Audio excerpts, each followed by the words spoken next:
Ko whawherak fia i he whiwhini, ki e toka taha katoa pe i he wafa si sukalai si. Wham keu whawherak fia ki toka taha katoa pe, ne mo kuswa no taitai fia ki tau tolo. O wham pe keu toe taitari fia toka taha katoa pe i he whiawhikoni. Hei koe mena kulaka ki tau tolo i he pofa asta o, ngā hoi pio o hau i he whiawhikoni, o koe koe mea ko ke anga maheni ki hai. Tuki ki ngāwe hau he whiawhikoni, ki hau me whakakaukau pa moe loto, o ke se mapu ke whelaki pa moe oto ai he whiawhikoni. E whiawhini koe ke whaam ke whoki tatau i he whiawhini. Ka poti ke whoki tatau i he whiawhini ko fo oi pe. O whaam i he whiawhikoni ke whoki i he whiawhini, o ke whelaki pa moe loto lotonga e oto ai. Ka whaam ke piki he kawha, malanga ane a whi, o kutaku, e tonga katoa koe Uike koeni, koe Uike o e whakaheke heka e tau wholau. Pea whaam ke malanga ai ka ti tau tolu i he kawinga tatau, pa mo mea ku tau whai i he Uike koeni, i he uraki tau katoa pe, koe whakaheke heka e wholau o tau whai i he whai tau ko ia. Whaampa ke sikau tata i katoa pe, ka mai kau whai whikau, tau kau ngalo luku whataha i he whiawhi koeni. Ko tui e whaastau kani koko nei tatau situa pa mi ai. Ko whakaiwa ke mau kau malanga, i me ke kau whina maa tu ape. Haka mena malanga ka ti tātolu i he whaastau. Kau tanta eiki, ka pane ke tika malanga he kau vai koe, whimaku ke malanga ko he kau vai koe. Ko tui i he whiawhini, ko taitali rei ki tātolu i whiawhikoni, po kua o te taitali rei, Kia te na toko toa pēpu na o mea mai pa me televisione, me prokalama koe Kalofiama. Ke tāwe kina ki motore o tuapa me wholofola te rawhanau ke he whiawhikoni. Hange koe kawenga na e vai kei toko tāne malanga matau tolwa ni awhi. Ne takari tā tonu ne tā no ai ke kosperi i a mātiu, ke whalau na e whai e sisu ma ne kaunga konga. Porque whakake heka e whalau pe tala mai na i waka sisu. Na hoko e matani mo tauwha, pia hake pia au pia tāriu e whalau, ka e tāru ngā na i waka sisu. Ko e whiu i e whiawhi koe ni, he koe koe matangi koe e na pepe taulaki maia, he tau ko tau situa mi ai, e tau lai ane matangi te tau taulaki moia he tau koe ni. Pene tupu koe e tau lai ane, mo kapa ne ai peau ke tau taulaki mai he tau ko ni o whia mau ke tonu ai mea te tau whakaheke heka. Te maranga e tau ngāo ka apostolo. Ka vai kau no wongo fulu māno, o kutanga no ai ono tukua ki a paula nai pai. Paka tukua ki ka ni nai pai pea he kau siu. Tukua ki kuhanga e paula mau maui, alao mo e whono e kau siu. Tuka kiku ne pai e mau e mea hara, i e whare Lotu. Pe tuka kiku ne mau e rawa sisa. Pe ka tupu kaia a tuka ki he wama furu maano toi ngāwe. Pe ne pau e ki ane ke whaka mau. Pe ne kore e paule mea koeni. Kia tui ka aki ni pāne whai whaka mau, tanga newa e paula. O kou kore, o kou whie mau e au ke ame au ki Roma. O kou loto pe ke whaka mau ki au Roma. Vai ua mawhuru mawhitu, koe whakaheke hekai e whalau nei whae paula. Ka kato me vesu laki ke whakaase vai mawhuru mawhitu. Koe whalau i nei whae paula, koe whakatau mua ke au ki Roma. Koe whalau tau whae e tau koe ni. Pe koe whalau tau whae e mo ui koe ni. Koe whalau tau whae o tau whakatau mua katoa pe ki e puri anga o tua. Amen. Hallelujah. Vai wa fitu kala no ka kato ki e whakake heka e whalau. Tala to koia vai o furu ma fitu. Tala mai nei tau e tau whae whalau. Hoko me mate wa kau mau. Toka toki tahi. Na wa kau kato ki uta. Pa koe vahe wa walu. O kutala noana na uhake kotoa. Heki motu na iko merita. Pa te Malanga he vahe wa walu.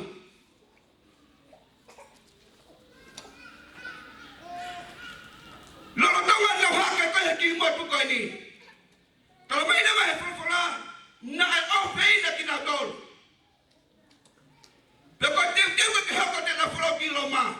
Tamai na fuaki e nahi mea kia Paula me kau folau. Peko teu ke na folau tala ke Paula. Ko kau folau e pehen. Nema na lahe mea nai fuaki. Ka koini te mofo ka heka pe ai mea e aunga. Hallelujah. Amen. Te ulawa vesu kana ho fulu. Ua mara tanga ka apostolo vesu fulu pehe. Pela nau fuaki e nai fuaki lahi ke ti nau to. Pie mau alu. Na nau ka heka ai nahi mea nai aunga. Hallelujah. Ko kawai ngai ka koni o piano faria. Whakaheka pe ai mea e aunga. Amen. Hallelujah. Whakaheka pe ai mea e aunga. Ka pati tau siu ki tua, ki mui, ki a tala tau siu tua me mi ai. Nai pere ngai mea kehe ngai hoko. Hoko he mo ui whawhoi tui tui. Hoko he mo ui e whamiri. Hoko he mo ui e siasi. Ko kamatanga tau koni. Ke haka kanua tau paki. Ke whakaheka pe mea e aunga. Amen. Tala nui e whurwhuraka ni tau tolu. Ko kamatanga e wholau ne kamatahi matangere. Nei kenge roa manaki ki hame e hoko he wholau. Tala mai he mai wafuru maafitu. Na e toa e matangi. Vesa na wanoa, mori a kikmaton amanaki he moui. Kala e mea kala mai paula ki tau tolu. Neo ngoi matangi. Neo ngoi peau. Pe neo ngoi mau tariu. Tala mai paula, nai kai te mau foki. He koe mau wholau. Ko tau mua ki longa. Amen. Hallelujah. Ko wholau tau whai he a koe ni. Me kaini ke preanga o tua. E iai e ke tau whetau laki moia. Ka pampula he mataki na kawhela koe hua. He mfuru mano. E lahi e me mataki na kawhela koe heta uni. Ka pala tau whiu he tāri uhe. Te tau whonu hia he. Ka koe ni. Tala mai e Paula. Ta tau me puka hai me ki ta whetau laki moia. He wholau te tau whai. Me kaini ke puri anga o tua. O ua e whoki. Hallelujah. He ko tau wholau. O ku whai e puri anga o tua. Amen. Amen. Ke tau po si. Rahe kau ngā kastiane. Kona u whoki me wholau tau koni. E whai tau po tau wholau e tau koni. Ko hai e whoki. Aku pore mau Paula ni tau tolu. Ko kastiane he piafi koni. Hallelujah. O ua e whoki. Ka tau me ka hai me tiki whetau laki moia. Ka ke whiu he tāriu. Whanu hia he tahi. Wholau pe. He ko tau wholau. O ku tau mua ke pure anga o tua. Amen. Hallelujah. Ka mai ka ni tau tolu e wholau te whai e Paula. Nau hake ki uta. Ka kau katoa. Po nau haka ki koia. He ki motu ko merita. Kala noa ngai veski mua. Wafuru maa walu e wahe. Kala mai na tari ki na tolu he kakai.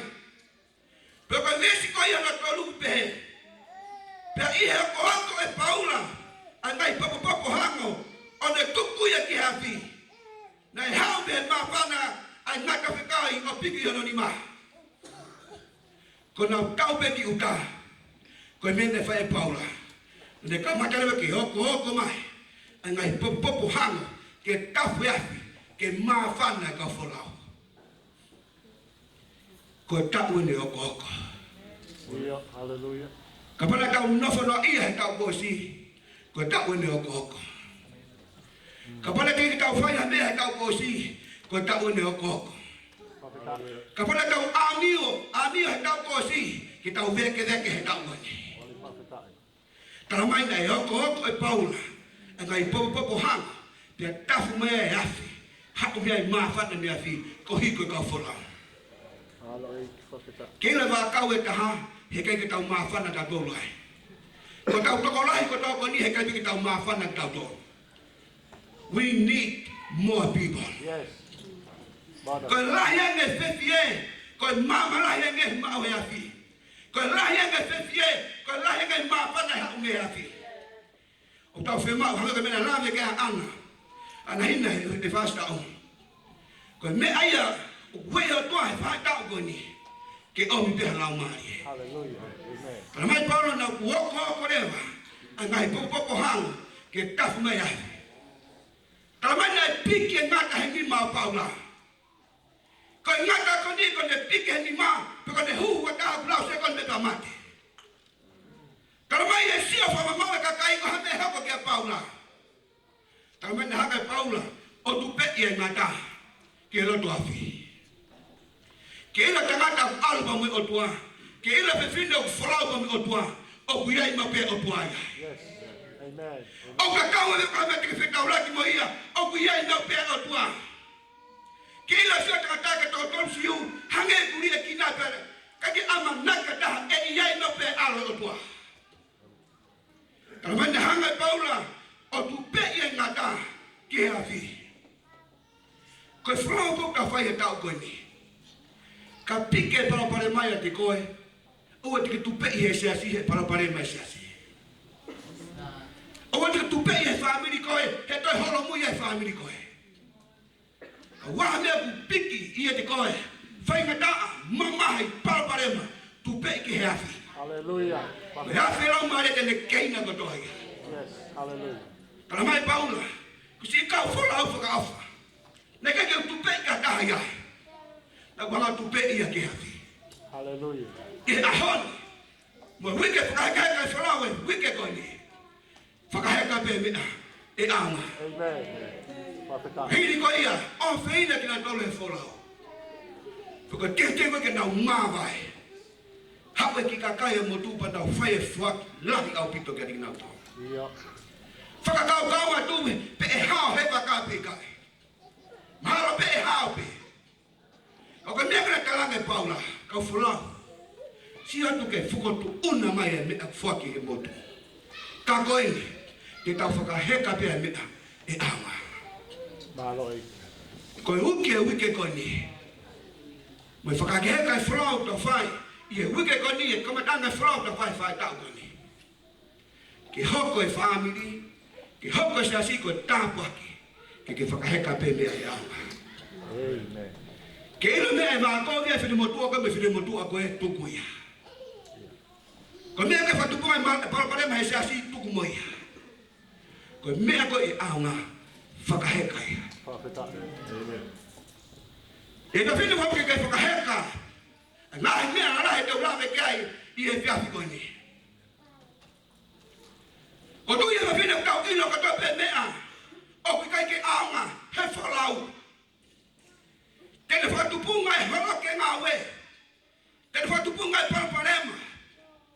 Ko mea ke tau whakaheka, he whalau ke tau whai e tau koe ni. Whakaheka ai mo ui lau wholowhola he waka. Ka pau te whihui e whiawhini. Nei whewhea tūma lau wholowhola he tau kōsi. Ka pane tua taha he mahina, whinga ke tua rua he mahina koe ni. Malo e. Pautaa. Ke ina ka tua taha tāpua ki koe.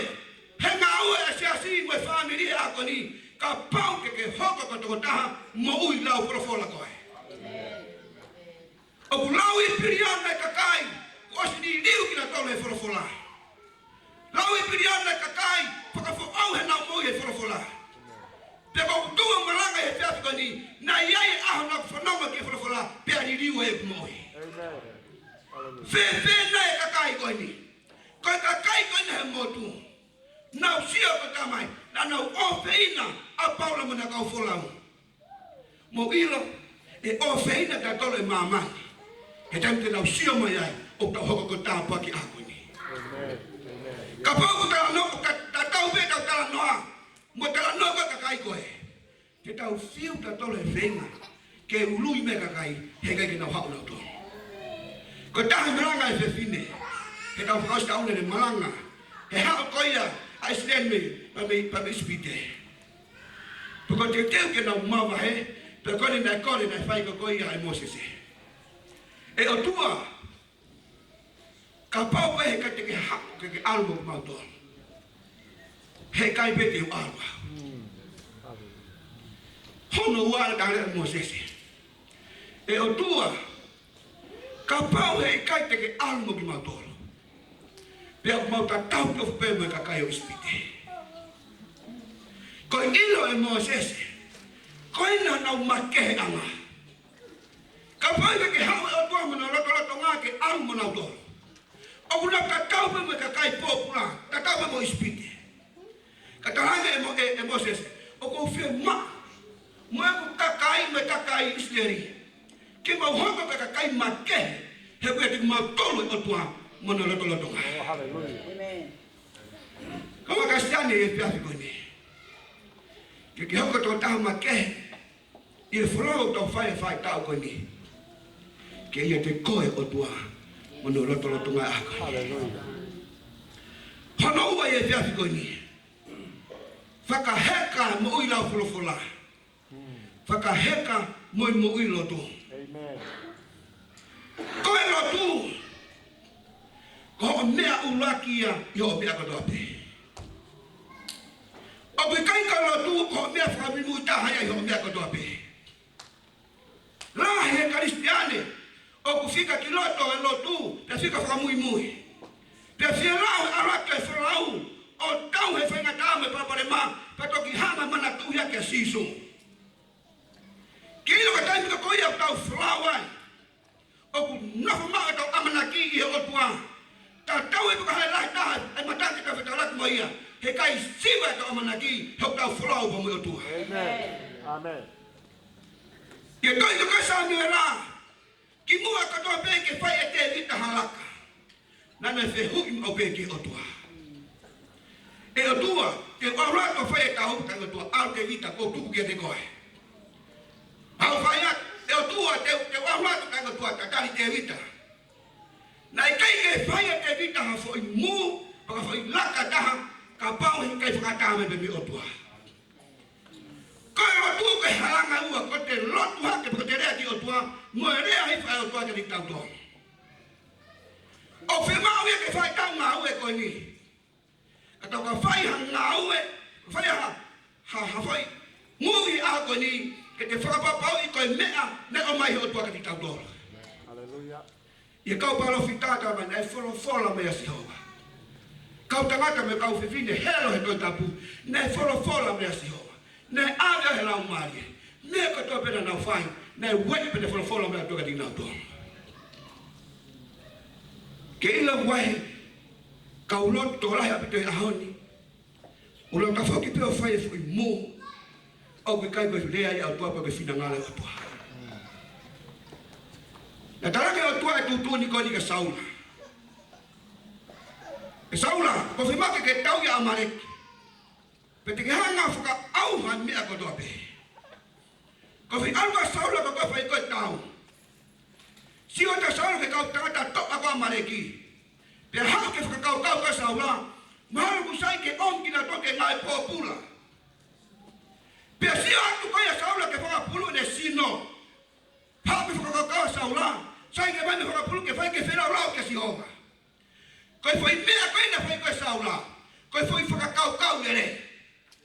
Ia taimi ka tau pe, na hako whi whakakau ere koe Saula, koe mea tai mahu inga ki o tua, heku kai koe whina ngalo o tua. E ei taimi ki tau whai e whi laka, koe ka sio koe ta whakakau ere. Koe hai maru ka taha te ta au ki ai. E hoko pe koe mea tai mahu inga, o ka pau koe whina ngalo o tua.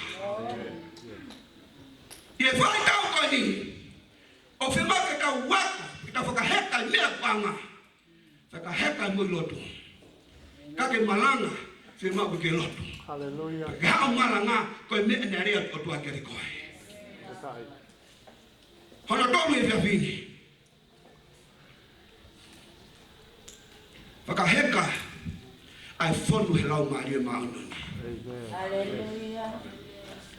O kumau inga, ke whalau te tau whai he tau koe ni, whiwhine mo tangata, o ku whonu he lau maari e maunoni. Mo ilo ku tokolahe, kau matai tohe toi tapu. Mo i vete e whalau whaafofa. Ka ku makehe me pea e malanga, o ku e lotolotonga e o tua. Amen.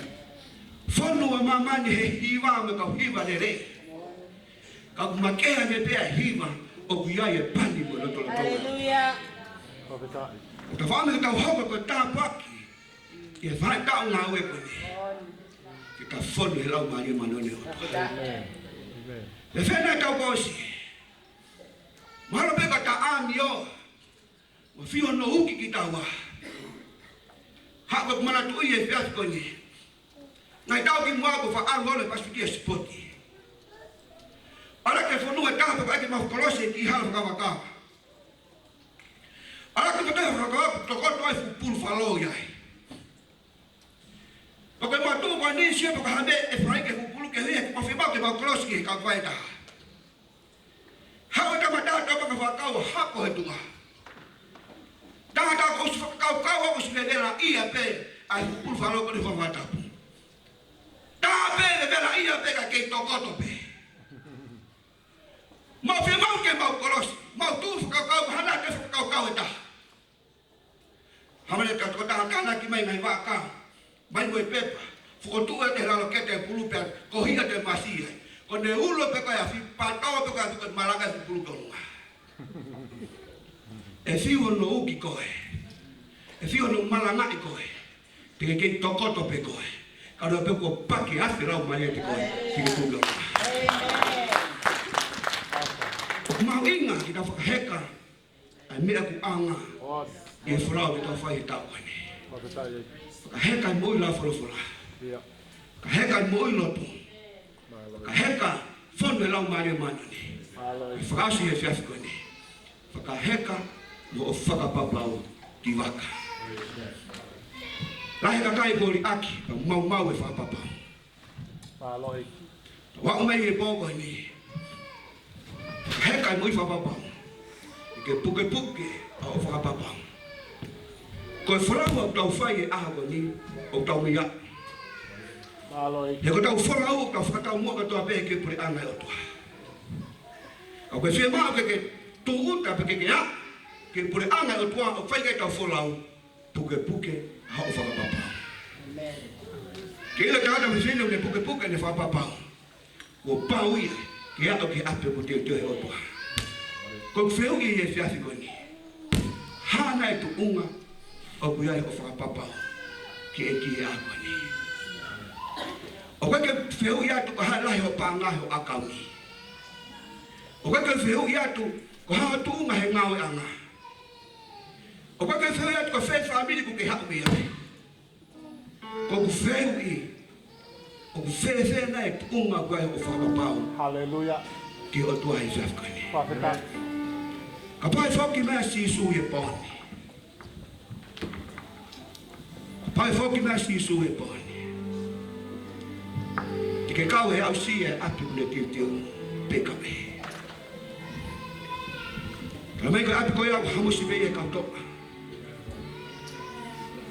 Koe api koe ia tangata pa mo se fine o ku puke mako e whakapapau e akani. Koe whalau ka whai tau ko ni, koe whalau whai ngataka. E koe iko imisi te mamata kai a tani la, ko ula, siriwa, au ke loroi wa e koe perepera. O tau mo ui he kuonga, koe kuonga e perepera. Te tau ana tau me perepera ke perepera oi mo ui koe ni. E rotonga koe e kau whai whalau, i e kuonga umea mo e perepera.